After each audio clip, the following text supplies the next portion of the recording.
Hi friends, welcome back to my channel. ഇന്നത്തെ വീഡിയോയിലൂടെ നമ്മൾ നോക്കുന്നത് 2011 വർഷത്തിലെ മമ്മൂട്ടി മോഹൻലാൽ ചിത്രങ്ങൾ ഏതെല്ലാം എന്നുള്ളതാണ്. ഇന്നത്തെ വീഡിയോയിലൂടെ നമ്മൾ നോക്കുന്നത് മമ്മൂട്ടിയുടെ 6 ചിത്രങ്ങളും മോഹൻലാലിന്റെ 4 ചിത്രങ്ങളുമാണ് 2011 റിലീസ് ആയിട്ടുള്ളത്. 2011 ആരുടെ വർഷമാണെന്ന് നിങ്ങൾ കമന്റ് ബോക്സിൽ അറിയിക്കുക. അപ്പൊ നമുക്ക് വീഡിയോയിലോട്ട് പോവാം. മമ്മൂട്ടി സിനിമകൾ 2011 ഫെബ്രുവരി 24 ഷാജി കൈലാസിന്റെ സംവിധാനത്തിൽ പുറത്തിറങ്ങിയ ഓഗസ്റ്റ് 15, സോഹൻ സീനുലാലിന്റെ സംവിധാനത്തിൽ പുറത്തിറങ്ങിയ ഡബിൾസ് ഏപ്രിൽ 14 സിനിമ തിയേറ്ററിലെത്തിയത്. 2011 മാർച്ച് 27 തിയേറ്ററിലെത്തിയ സിനിമയായിരുന്നു ദി ട്രെയിൻ.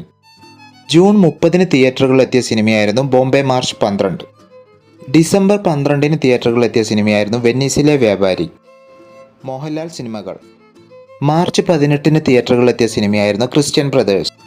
ഏപ്രിൽ 14 വിഷുചിത്രമായ തിയേറ്ററിലെത്തിയ സിനിമയായിരുന്നു ചൈന ടൗൺ.